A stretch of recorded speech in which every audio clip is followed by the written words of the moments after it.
फिर से एक और पाकिस्तान को बनाते हैं। पाकिस्तान वर्जन 2.0। हिंदू मुसलमान।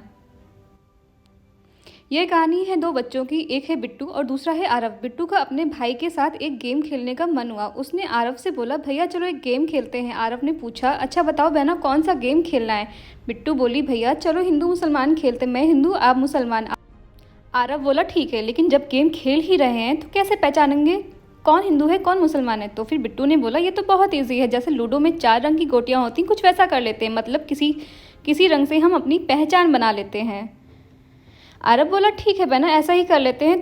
तुम हिंदू हो तो तुम्हारा नाम रंग नारंगी और मेरा रंग हरा। बिट्टू बोली, भैया चलो जो हमारे रंग है नारंगी और हरा, उस रंग की हमारे देश में जो भी चीज़ है उसे हम आपस में बांट लेते हैं। जैसे शुरू करते हैं, आज से सारे खेत खलियान, सारे हरे रंग के फल सब्जियां, सारे पहाड़ पर्वत आपके। हाँ ठीक बिट्टू, और इस देश की बंजर खेत तुम्हारे। आज से तुम सिर्फ मिट्टी ही खाना, क्योंकि खेतों में नारंगी रंग की फसलें तो होती नहीं है। और अब अगर पर्वत पहाड़ भी मेरे हुए तो फिर उनसे निकलने वाली नदियाँ भी मेरी हुई, चाहे वो तुम्हारी गंगा माँ ही क्यों ना हो, है ना। हाँ भैया सही बोला तुमने। अब अगर खेत खलियान पर्वत पहाड़ भी हमारे हुए तो ऐसे तो इस देश का एक टुकड़ा भी तुम्हारे हिस्से नहीं आएगा, क्योंकि इस देश में तो हरियाली हर जगह है। हाँ भैया तुम सही बोल रहे हो, ऐसे तो हम हिंदू को ये देश छोड़ना पड़ जाएगा, ना खाने को मिलेगा ना पीने को पानी, और तो पेड़ों की वजह से जो हमें हवा भी मिलती है वो भी एक तरह से फिर हमारी नहीं हुई। अब क्या मुझ हिंदू को एक दूसरा देश बनाना पड़ेगा जहाँ सब नारंगी हो, नारंगी पानी, नारंगी खेत खलियान, नारंगी फल फूल, नारंगी कपड़े। भैया माँ आ रही है भैया, बाद में खेलते हैं।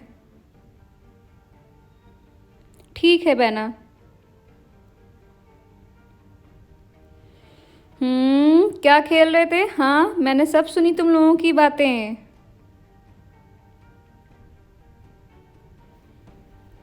बेटा एक बात याद रखो, ये भारत हमारी माता है और इस दुनिया में सिर्फ 2 जाति हैं, एक है पुरुष और दूसरी है स्त्री जाति, और सिर्फ एक धर्म है, वो है इंसानियत। समझे कुछ तुम दोनों। अब ये बात हमेशा याद रखना।